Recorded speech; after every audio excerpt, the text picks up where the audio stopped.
You really think you can get away with this? Heather Collins shouted across the parking lot, her voice cutting through the late afternoon air so sharply that even the traffic on Route 17 seemed to fade for a second. Dozens of heads turned. A few customers stopped pumping gas. Someone near the convenience store entrance slowly lifted a phone to record. The small gas station sat beneath a fading orange sky, its bright canopy lights already glowing against the approaching evening.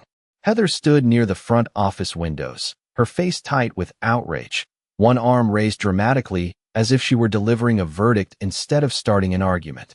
Across from her stood Marcus Reed, calm and motionless beside pump number 4. He didn't raise his voice. He didn't step closer. He simply watched her with the same steady expression he seemed to wear every day. That only made her angrier. "Free gas again?" she yelled. "Who do you think you are?" The people nearby exchanged nervous glances. Most of them knew Marcus. In a town where everyone seemed to know everyone, his station had become something of a landmark. Truck drivers stopped there before sunrise. Teachers grabbed coffee there on their way to school. Delivery workers knew they could find a clean restroom and a friendly smile there, even during the longest shifts. Marcus had spent years building that reputation one customer at a time. But Heather never saw it that way. To her, every free gallon of gas Marcus provided during hard times was some kind of performance. Every thank you from a neighbor felt like an insult directed at her. The tension had been growing for months.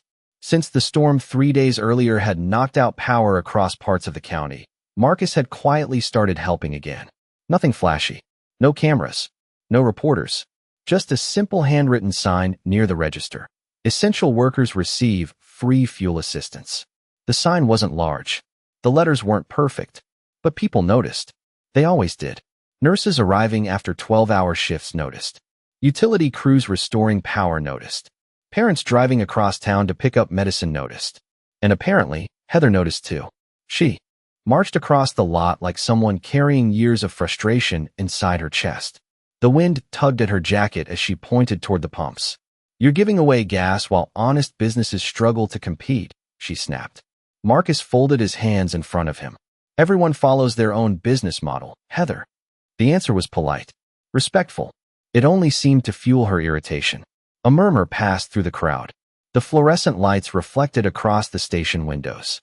Somewhere in the distance, a siren echoed briefly before disappearing again. Heather looked around at the people watching. Then a slow smile appeared on her face. It wasn't a friendly smile. It was the smile of someone who believed she had already won. "Good," she said, pulling out her phone. "Because I've already called the police." The parking lot grew strangely quiet. Several customers stopped what they were doing. Even the hum of the fuel pumps seemed louder now. Heather lowered the phone and crossed her arms confidently. "Let's see what happens when they find out what you've really been doing." Marcus glanced toward the road where the first distant flashing lights had begun to appear beyond the intersection. The reflection danced faintly across the glass doors of his office. Around him, uncertainty spread through the crowd. But Marcus didn't move. He didn't argue. He didn't defend himself. He simply looked toward the approaching lights and exhaled slowly as evening settled over the station. Whatever was about to happen, he already seemed to know something nobody else did.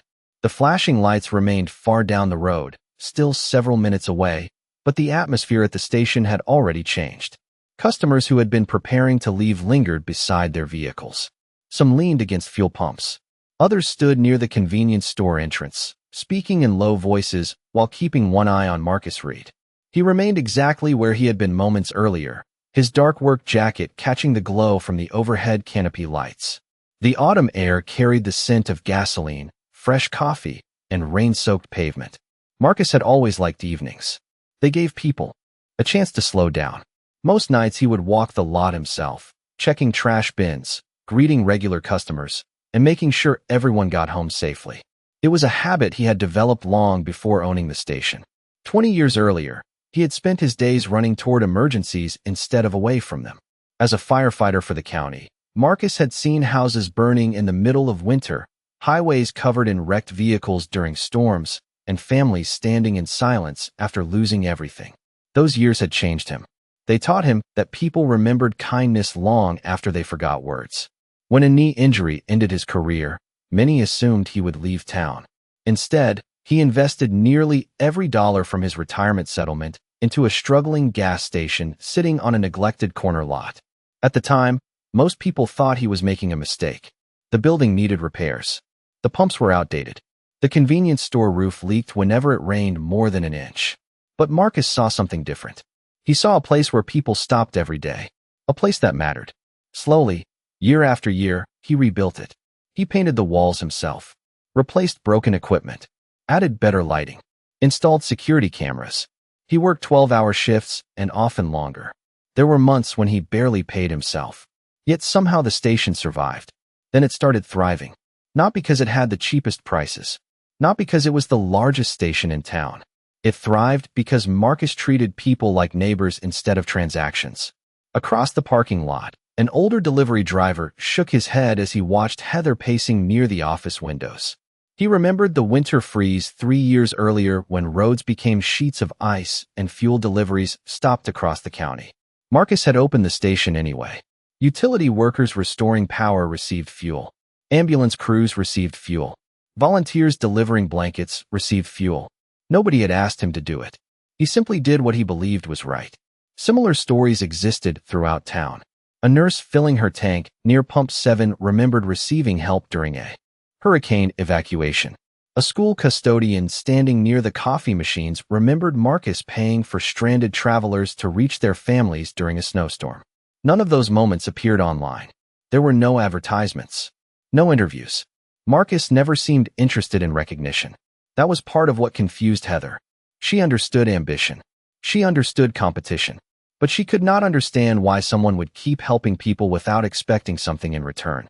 Standing near the entrance, she folded her arms tighter and glanced toward the approaching lights again. Confidence remained on her face, but impatience had started replacing certainty.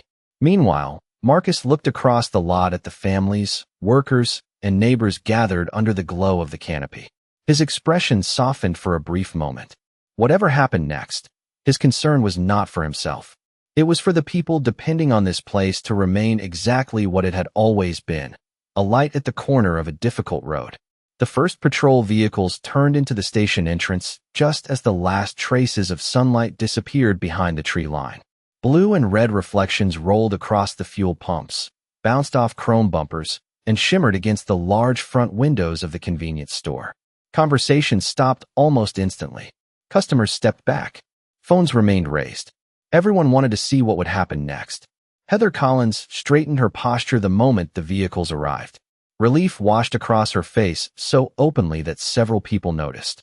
She had spent the last 20 minutes repeating the same accusations to anyone willing to listen. According to her version of events, Marcus was running an operation that needed to be investigated. According to her version, he had crossed lines that honest business owners would never cross. The more she spoke, the more convinced she seemed that the evening would end exactly the way she wanted. Marcus stood near the edge of the parking lot, hands resting calmly at his sides. The overhead lights cast long shadows across the wet pavement. He watched the patrol vehicles come to a stop without changing expression. A younger officer stepped out first, then another. Finally, a larger black SUV rolled in behind them. Its headlights swept across the station sign before shutting off. Heather's smile widened. Around town, everyone recognized that vehicle. It belonged to Captain Daniel Brooks. The county police captain rarely responded personally to routine complaints. Seeing him arrive made Heather even more confident. She took several quick steps forward before any officer could approach. "Captain Brooks," she called out loudly. "Thank goodness you are here." The captain closed his door and adjusted his jacket. He was a tall man in his late 50s with silver hair and a steady presence that tended to quiet a room. Instead of responding immediately, he looked around the station. His eyes moved across the pumps, the store entrance, the customers, the parked vehicles. It was the look of someone gathering facts before opinions. Heather pointed toward Marcus. "That is the man I called about." Several people exchanged uneasy glances. The younger officers remained silent. Marcus still had not spoken. Captain Brooks nodded once, but continued surveying the property. Near the office entrance, a utility worker stood beside a service truck with the company logo still covered in storm debris. Near Pump 3, a nurse wearing hospital scrubs waited quietly with folded arms. Farther back, a volunteer from the local food pantry sat on the hood of an old pickup truck. The captain seemed to recognize more than one face. "Interesting crowd," he said softly. Heather immediately launched into another explanation. She spoke quickly, confidently, certain every word pushed events closer to her desired outcome.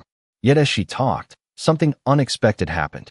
Several people in the crowd began shaking their heads. Not dramatically, not confrontationally, just enough for the officers to notice. The nurse looked down at the ground. The utility worker folded his arms tighter. The volunteer sighed. Heather either did not see those reactions or chose to ignore them. Her focus remained entirely on Marcus. She wanted everyone looking at him. What she failed to notice was where Captain Brooks was looking. His attention had drifted beyond Marcus and toward the station office itself. Through the front window, illuminated by warm interior lights, dozens of framed photographs lined one wall. Community events, storm recovery efforts, charity drives, local celebrations. The captain narrowed his eyes slightly. For the first time since arriving, something in his expression changed. It was subtle, almost invisible, but Marcus noticed.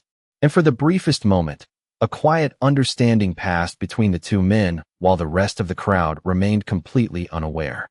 Heather Collins continued speaking, her words flowing faster now that she had the attention of law enforcement. She pointed toward the pumps, then toward the office, then toward Marcus as though every gesture added weight to her accusations. The parking lot remained silent except for the distant hum of traffic and the soft clicking sounds of cooling engines. Yet the confidence in her voice began to contrast sharply with the uncertainty spreading across the faces around her. Captain Daniel Brooks listened without interruption. Years in law enforcement had taught him something valuable. The loudest voice in a situation was not always the most reliable one. He waited until Heather finally stopped speaking and took a breath. Then he glanced toward one of the younger officers standing nearby. "Has anyone spoken with witnesses yet?" he asked calmly. The officer shook his head. "Not yet, Captain." Heather looked surprised by the question. She had expected immediate action, immediate agreement, immediate validation. Instead, the officers began moving through the crowd. One approached the nurse. Another walked toward the utility worker. A third spoke with customers who had been present before the police arrived. Heather's expression tightened. "Why are you talking to them?" she asked. "Because they were here," Captain Brooks replied simply. Meanwhile, Marcus remained near Pump 4. He neither inserted himself into the process nor avoided it. The cool evening breeze tugged gently at his jacket. Inside the convenience store, a coffee machine continued brewing another fresh pot. The ordinary sounds felt strangely out of place against the growing tension. One by one, the officers returned. Their conversations had been brief, but their expressions carried information. The utility worker nodded toward Marcus while answering questions. The nurse did the same. A delivery driver offered details while occasionally glancing toward Heather. None of the interactions looked favorable to the story she had been telling. Heather folded her arms. "This is ridiculous," she muttered. "Everyone here knows him." "That may be true," said Captain Brooks. "But facts are still facts." Then something else caught the captain's attention. Near the office entrance, mounted beneath the station awning, a small security camera pointed toward the parking lot.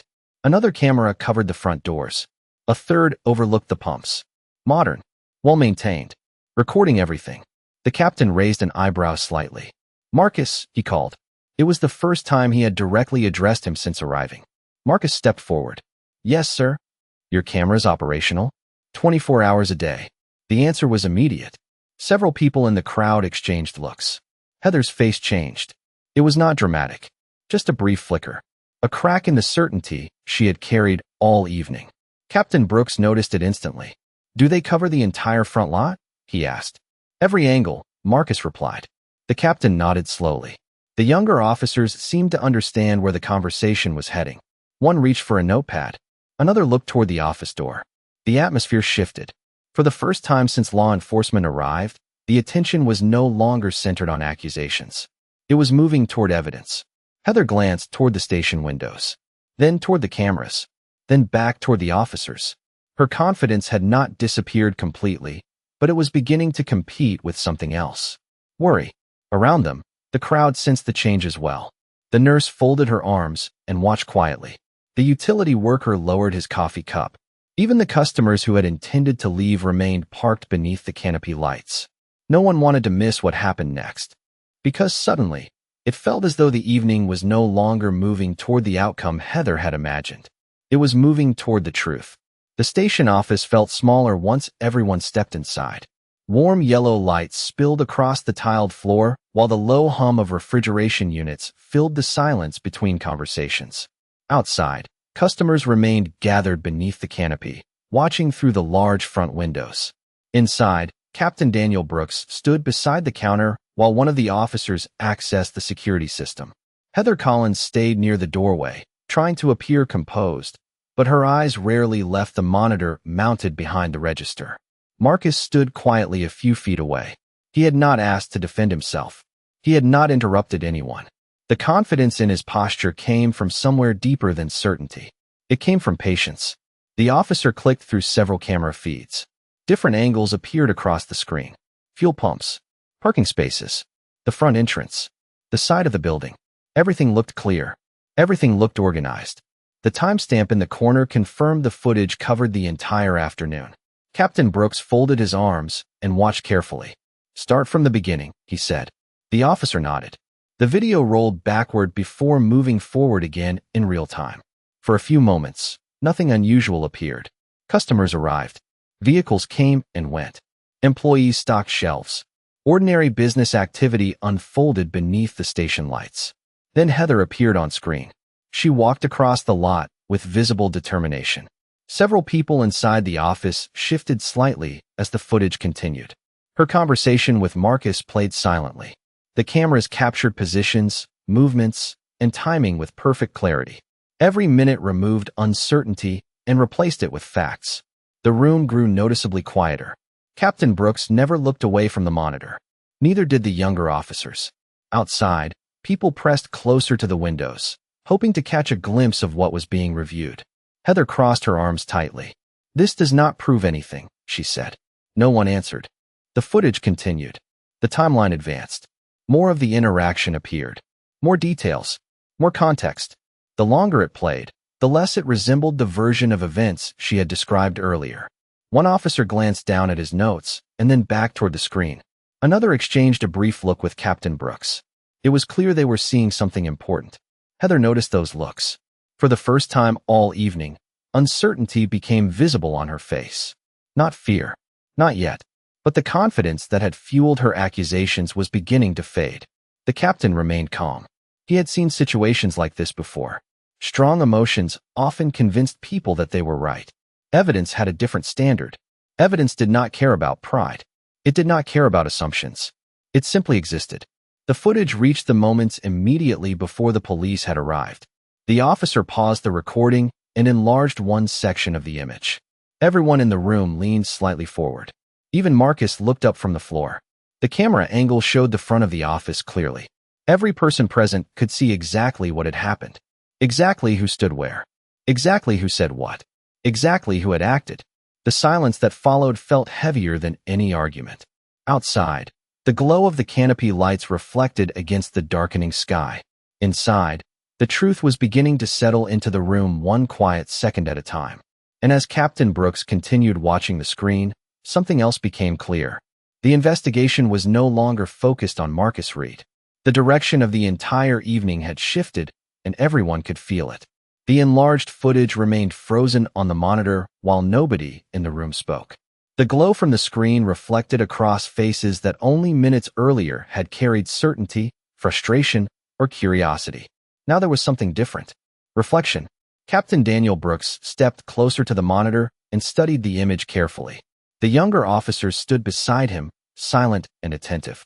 Outside the office windows, the crowd waited beneath the bright canopy lights, their silhouettes visible against the dark evening sky. Marcus Reed remained near the counter, his posture relaxed despite being the center of attention for most of the night. He looked neither victorious nor angry. He simply looked tired. The kind of tiredness that came from carrying responsibility for years without complaint. The officer operating the security system resumed playback. The footage moved forward slowly.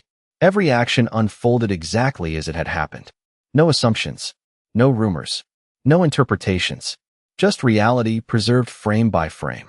The room listened to the quiet hum of electronics while the recording told its own story.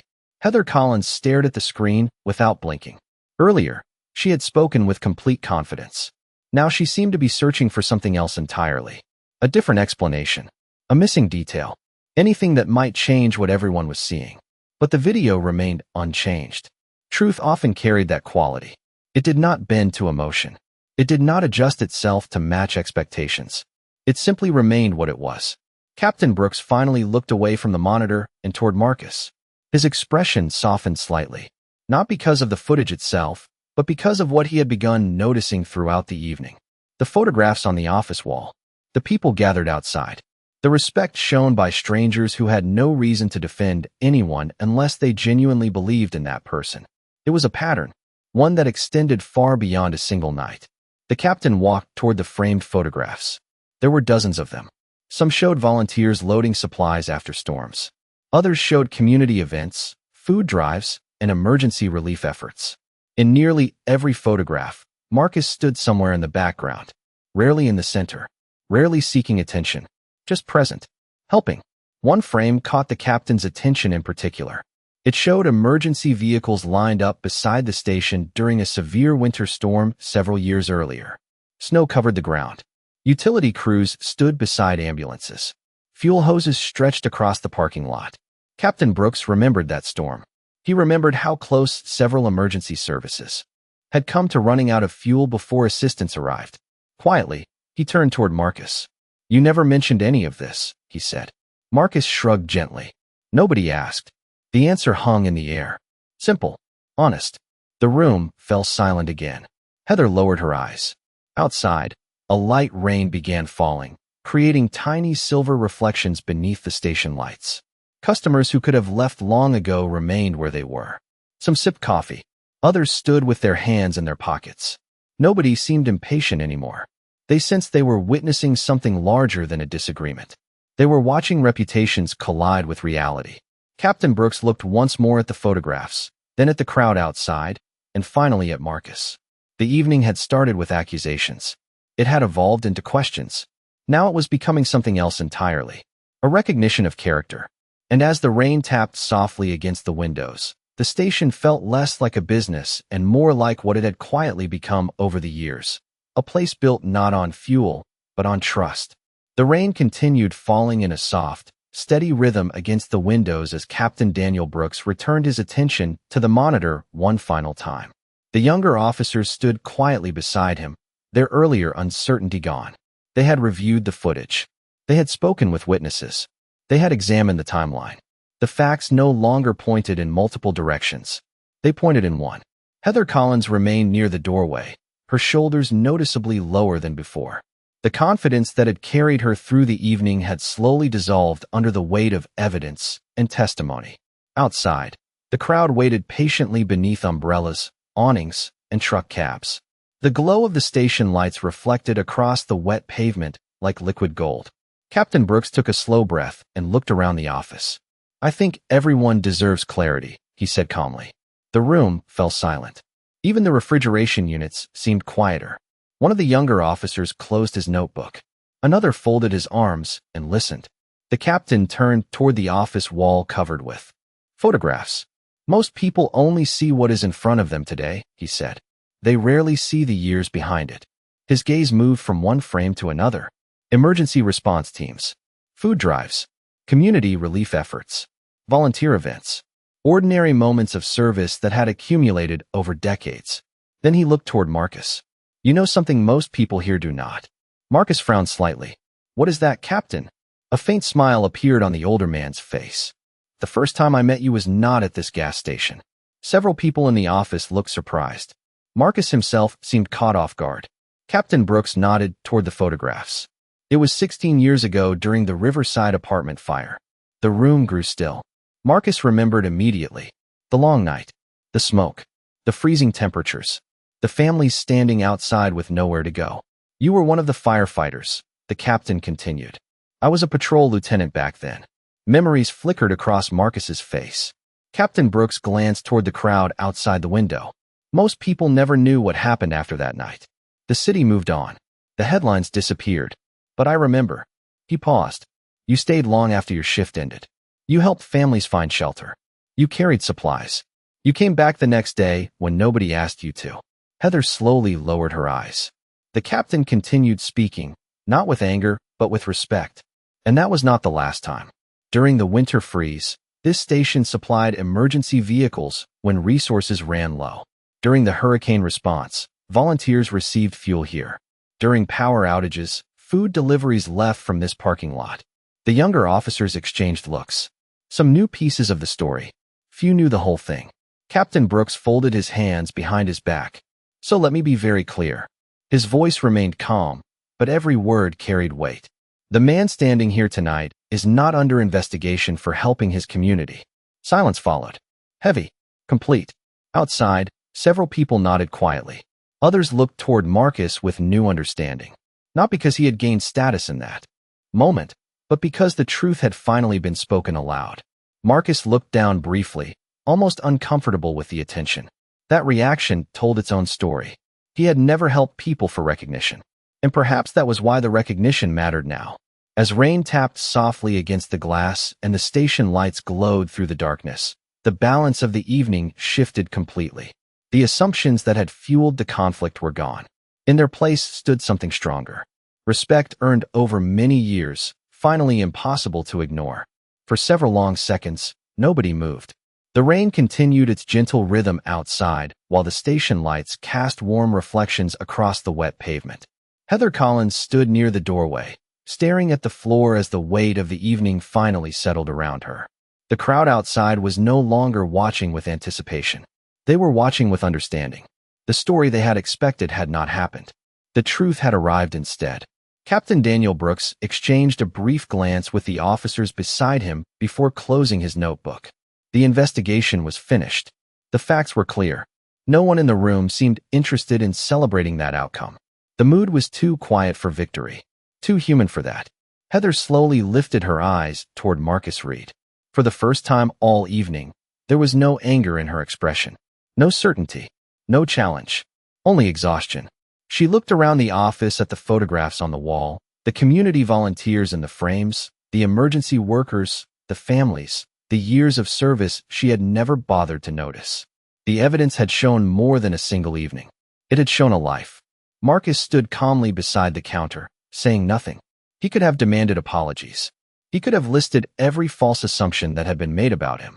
He could have reminded everyone how quickly people had been willing to believe the worst. Instead, he remained silent. The same way he had remained silent when the accusations first began. That silence seemed to affect Heather more than any argument could have. She swallowed hard. I was wrong, she said. Quietly. The words barely rose above the sound of the rain. Yet everyone heard them. No one interrupted. No one rushed to respond. The moment belonged entirely to her. Heather looked directly at Marcus. I thought I knew who you were. Her voice trembled slightly. I never took the time to find out. Marcus studied her face for a moment. Then he nodded once. Not triumphantly. Not dramatically. Simply acknowledging what had been said. The crowd outside remained still. Several people lowered their phones. The tension that had gripped the station for hours began to loosen. Captain Brooks watched carefully. In his experience, accountability was rare. Genuine accountability was even rarer. Heather glanced toward the photographs again. I spent so much time judging you that I stopped paying attention to what you were actually doing. The office grew quiet once more. Marcus finally spoke. His voice was calm and steady. People make mistakes. Heather looked surprised. That is all you have to say? A faint smile touched the corner of Marcus's mouth. What would be the point of saying more? The answer seemed to catch everyone off guard, including Heather. She blinked several times before looking away. The officers began preparing to leave. Customers slowly returned to their vehicles. The storm outside had weakened to a light drizzle. The entire atmosphere of the station felt different now. Lighter. Softer. As though something heavy had finally been set down. And standing beneath the warm lights of the office, surrounded by years of quiet service and hard-earned trust, Marcus once again chose the same thing he had chosen throughout his life. Not revenge. Not humiliation. Just grace. The last patrol vehicle pulled away just before 10 o'clock. Its headlights disappeared beyond the intersection, leaving the station bathed once again in the familiar glow of its canopy lights. The rain had finally stopped. Tiny drops still clung to the edges of the fuel pumps and shimmered beneath the quiet hum of the fluorescent fixtures overhead. One by one, the remaining customers returned to their routines. Engines started. Coffee cups were tossed away. Doors closed. Life moved forward. Yet something about the station felt different. Not because anything had changed physically, but because the truth had finally been seen. Marcus Reed stood near the front entrance holding a push broom. A few damp leaves had gathered along the curb, carried there by the evening weather. Without thinking much about it, he began sweeping them aside. The simple motion felt familiar, grounding, peaceful. Across the lot, the nurse from the hospital finished filling her tank and approached him. She offered a quiet smile. "Thank you," she said. Marcus nodded. "Drive safe." A utility worker waved before climbing into his truck. The volunteer from the food pantry did the same. None of them mentioned the investigation. None of them mentioned the accusations. They simply treated Marcus the same way they always had. As a neighbor. As someone they trusted. A few minutes later, a vehicle rolled slowly into the station. Marcus glanced up. It was Heather Collins. Her car came to a gentle stop near the curb. For a moment, she remained inside without moving. Then she stepped out and walked toward the office. The parking lot was nearly empty now. The night air felt cool and clean after the rain. Heather stopped several feet away. Neither spoke immediately. The silence was not uncomfortable. It was honest. Finally, Heather looked toward the photographs visible through the office window. "I never paid attention," she admitted softly. Marcus rested both hands on the broom handle. "Most people are busy." She shook her head. "That is not an excuse." The words hung in the air between them. After a moment, she reached into her purse and removed a folded envelope. "This is for the repairs and anything else that needs attention." Marcus looked down at it, then back at her. "You do not have to do that." "Yes," she replied quietly. "I do." He accepted the envelope, but said nothing more. Heather glanced toward the station one final time. The lights reflected in her eyes. "You built something important here," she said. Then she turned and walked back toward her car. Marcus watched her leave without judgment. Without resentment, just understanding. The taillights disappeared into the darkness. "Hey!" Gentle breeze moved across the lot. Somewhere in the distance, a train horn echoed through the night.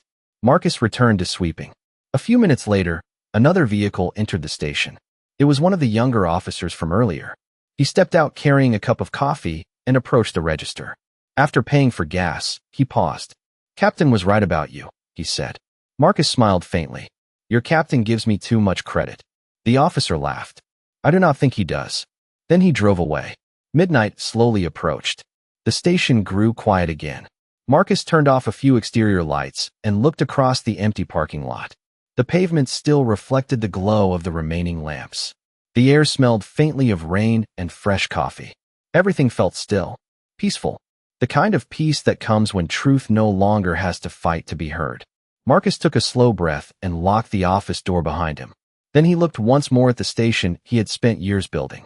Not with money alone, not with recognition, but with patience, service, and faith in people. The lights continued shining into the darkness long after he walked away, and beneath their warm glow, the quiet presence of justice remained behind, needing no words at all.